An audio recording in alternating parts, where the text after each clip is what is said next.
untuk pembahasan selanjutnya, yaitu proses belajar mengajar dalam pendidikan Islam, yang dimana di sini terdapat dua. Yang pertama ada definisi dari belajar mengajar. Nah, belajar itu merupakan suatu proses yang di dalamnya itu terjadi suatu perubahan atau suatu interaksi antara individu dengan individu yang lainnya gitu, dan cenderung ke arah yang positif gitu. Sedangkan mengajar itu adalah segala bentuk kegiatan yang dilakukan oleh seorang pengajar atau pendidik untuk mencapai situasi belajar yang efektif dalam tercapainya tujuan pembelajaran.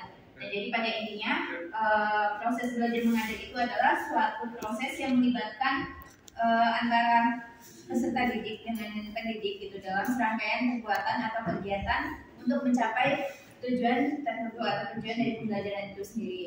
Nah, dalam proses belajar mengajar gitu, selain menyampaikan materi, seorang pendidik itu juga mempunyai tugas membimbing, kemudian mendorong, dan juga memberikan fasilitas belajar bagi peserta didiknya gitu. Jadi tugas seorang pendidik atau seorang guru di sini tidak hanya sekedar menyampaikan materi saja gitu, tetapi tugas dari seorang pendidik atau seorang guru itu lebih dari itu gitu.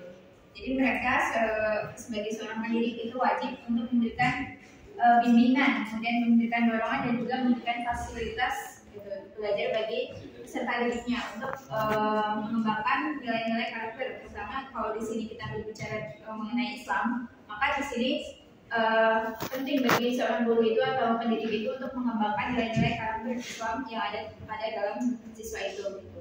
Kemudian dalam proses belajar mengajar juga itu dibagi menjadi 4 hal, yaitu transfer of knowledge atau transfer pengetahuan, yang dimana ini merupakan hal dasar gitu dalam sebuah proses pembelajaran. Transfer pengetahuan ini merujuk pada proses penyampaian informasi atau pengetahuan dari satu sumber ke sumber yang lain gitu, tanpa adanya perubahan yang signifikan dalam pemahaman ataupun konsep-konsep peserta didiknya. Jadi contohnya misal sebagai guru Islam, sebagai guru pendidikan agama Islam gitu ya, menyampaikan pengetahuan tentang sejarah Nabi Muhammad gitu kepada siswanya, itu sebagai bagian dari transfer pengetahuan gitu. Nah, kemudian ada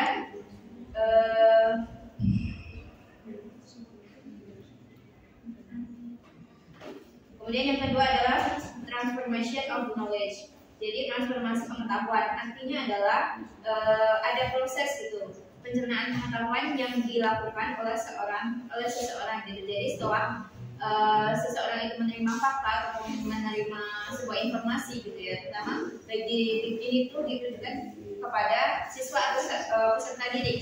Jadi ketika si pendidik itu atau seorang guru itu menyampaikan sebuah informasi kemudian diterima oleh peserta didik, itu merupakan sebuah, lalu kemudian dipahami gitu ya, dapat dipahami dan juga diamalkan atau dikembangkan sendiri gitu oleh peserta didik itu, maka itu yang disebut dengan transformasi of knowledge atau transformasi dari pengetahuan itu. Nah, kemudian yang ketiga itu ada development of skill, yang dimana di sini adalah pengembangan kemampuan atau skill gitu, yang artinya bahwa pengembangan keterampilan itu melibatkan pada pemberian pelatihan atau latihan untuk memungkinkan peserta didik itu mengembangkan keterampilan khusus gitu, baik keterampilan kognitif, psikomotor ataupun afektifnya. Jadi contoh misalnya seorang siswa atau seorang peserta didik itu dilatih untuk melakukan ibadah sholat gitu dengan benar dan khusyuk. Nah, itu bisa menjadi contoh untuk mengembangkan kemampuannya dalam beribadah gitu, dan juga mengembangkan kemampuan berbicara dan adabnya gitu atau etikanya gitu.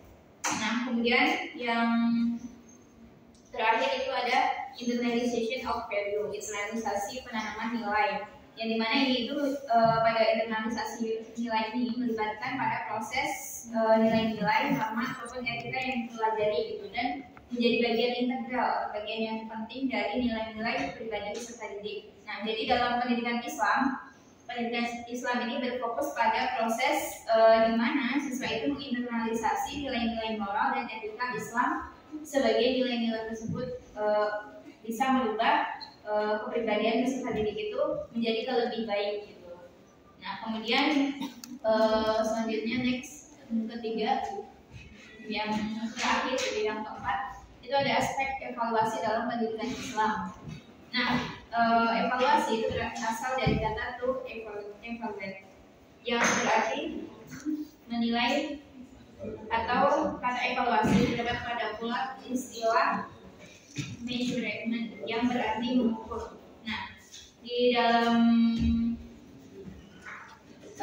evaluasi secara harfiah berasal dari bahasa Inggris yang diambil dari kata evaluation, dan dari bahasa Arab yaitu al-taqdir. Nah, dalam bahasa Indonesia berarti penilaian. Nah, pada akar kata dari value dalam bahasa Arab al-qimah. Nah, berarti dengan demikian evaluasi pendidikan itu secara harfiah berarti penilaian dalam bidang pendidikan atau hal-hal yang berkaitan dengan kegiatan pendidikan. Nah, di sini juga sebagai evaluasi ini merupakan suatu kegiatan yang berisi gitu, mengadakan pengukuran dan juga penilaian terhadap keberhasilan pendidikan dari berbagai aspek yang berkaitan dengan proses pembelajaran itu sendiri. Nah, kegiatan mengukur dan juga menilai terhadap sesuatu yang telah terjadi gitu dalam kegiatan pendidikan, nah itulah yang disebut dengan evaluasi pendidikan. Nah, untuk sasaran-sasaran dari evaluasi pendidikan Islam secara garis besarnya meliputi 4 kemampuan dasar peserta didik, yaitu yang pertama yaitu sikap dan pengamalan terhadap arti hubungan pribadinya dengan Tuhan. Jadi sasaran yang pertama itu kemampuan peserta didik, bagaimana peserta didik itu mampu bersikap dan bisa mengamalkan terhadap arti hubungan pribadi dengan Tuhannya, bagaimana hubungan peserta didik itu dengan Tuhannya, bagaimana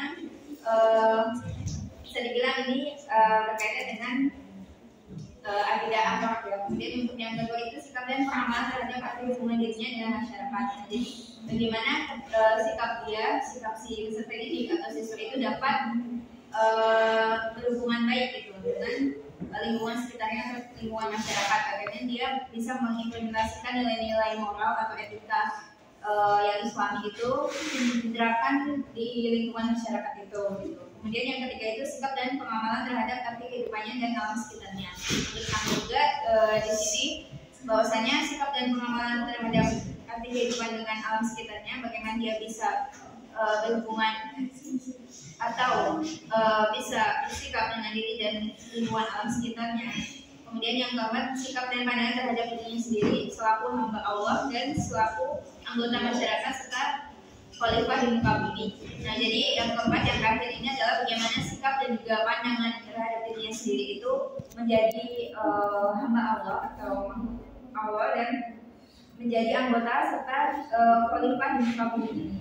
Nah, dari sasaran-sasaran evaluasi tersebut dapat dirumuskan ke dalam berbagai pernyataan atau statement yang disajikan kepada anak didik untuk ditanggapi. Nah, hasil dari tanggapan mereka kemudian dianalisis gitu ya, secara psikologis, karena yang jadi pokok evaluasi adalah sikap mental dan juga pandangan dasar dari mereka sebagai manifestasi dari keimanan dan juga keislaman serta ilmu pengetahuannya. Nah, oleh sebab itu evaluasi dalam pendidikan agama Islam ini sangat penting guna melihat pencapaian suatu tujuan pendidikan Islam itu sendiri, apakah tujuan dari pendidikan Islam itu sudah memenuhi target atau belum tercapai gitu.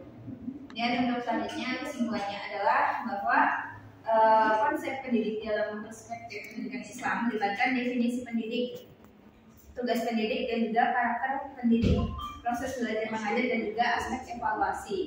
Nah, dalam pendidik dalam Islam itu tidak hanya sebagai penyampai atau sebagai penyampai pengetahuan transfer knowledge saja, tetapi juga memiliki tanggung jawab yang besar gitu dalam membentuk karakter, moral dan spiritual siswa sesuai dengan ajaran Islam. Mungkin itu saja dari kelompok kami, kelompok 5.